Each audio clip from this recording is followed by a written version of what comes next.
सरदार पटेल को जो आपने लिख कर दिया था एफिडेविट एक तरह से कि साहब हम राजनीति नहीं करेंगे, हम सांस्कृतिक संगठन रहेंगे, हम अफवाहें नहीं फैलाएंगे, हम गोपनीय नहीं रहेंगे, ये सब लिखेंगे। ये लिखेंगे तो 3 चैप्टर्स होने चाहिए उसके, धोखा, गद्दारी और मक्कारी। ये संदिग्ध संगठन है। नमस्कार दोस्तों, मैं हूं सुनील और आप देख रहे हैं बहुजन मीडिया। दोस्तों, आरएसएस के 100वें स्थापना दिवस के अवसर पर 1 अक्टूबर को प्रधानमंत्री मोदी ने आरएसएस को समर्पित करते हुए एक डाक टिकट और एक 100 रुपए का सिक्का लॉन्च किया। प्रधानमंत्री मोदी द्वारा आरएसएस को समर्पित 100 रुपए के सिक्के और डाक टिकट पर कांग्रेस के प्रवक्ता पवन खेड़ा ने कड़ा हमला बोला है। उन्होंने कहा है कि आपने 100 रुपए का सिक्का क्यों लॉन्च किया, 60 रुपए का करना चाहिए था, क्योंकि सावरकर 60 रुपए पेंशन लेते थे। 1 अक्टूबर को प्रधानमंत्री ने एक डाक टिकट और एक 100 रुपए का सिक्का जारी किया आरएसएस को समर्पित करने के लिए, क्योंकि आरएसएस के 100 साल पूरे हुए गांधी जयंती से एक दिन पहले। खैर, आपको सिक्का ही जारी करना था आरएसएस को समर्पित करने के लिए, तो 60 रुपए का करते, क्योंकि 60 रुपए पेंशन लेते थे सावरकर, या पाउंड स्टर्लिंग में करते। आपने पीछे भारत माता क्यों लगा रखा है? विक्टोरिया की लगाते, क्योंकि आप अंग्रेजों की चाटुकारिता करते थे, माफीनामा लिखते थे। और डाक टिकट भी ब्रिटिश पोस्ट की होनी चाहिए। पीछे भारत माता की आपने का चित्र क्यों लगाया? विक्टोरिया का लगाते। जो मन में है वो लाना चाहिए ना, ये ढोंग क्यों, ये स्वांग क्यों? डाक टिकट ब्रिटिश पोस्ट की होनी चाहिए, खतो खिताबत आप करते थे, माफीनामे लिखते थे, तो स्टैंप भी वहीं की होनी चाहिए थी।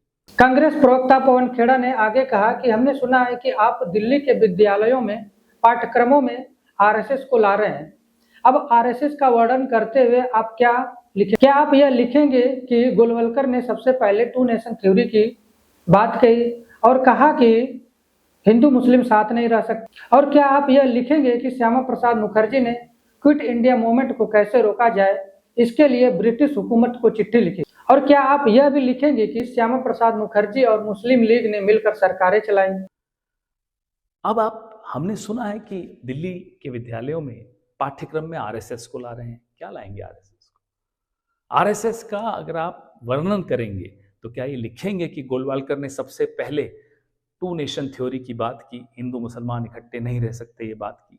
क्या आप ये लिखेंगे कि श्यामा प्रसाद मुखर्जी ने अंग्रेजी हुकूमत को चिट्ठी लिखी कि क्विट इंडिया मूवमेंट को कैसे तोड़ा जाए, कमजोर किया जाए? क्या ये लिखेंगे कि श्यामा प्रसाद मुखर्जी और मुस्लिम लीग ने मिलकर सरकारें चलाई, जहां असेंबलीज में पाकिस्तान के लिए प्रस्ताव पारित हो रहे थे और ये चुप रहे? क्या ये लिखेंगे कि तिरंगे का विरोध सदैव आरएसएस ने किया, कई केसेस इन पर हुए?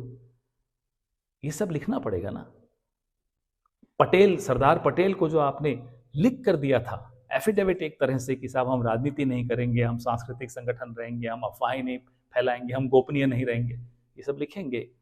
ये लिखेंगे तो 3 चैप्टर्स होने चाहिए उसके, धोखा, गद्दारी और मक्कारी। ये संदिग्ध संगठन है, ये बीमार संगठन है। इसका इलाज ये देश करेगा, ये पुण्य भूमि करेगी, जहां गौतम बुद्ध चले हैं, जहां कबीर चले हैं, जहां गुरु नानक देव चले हैं।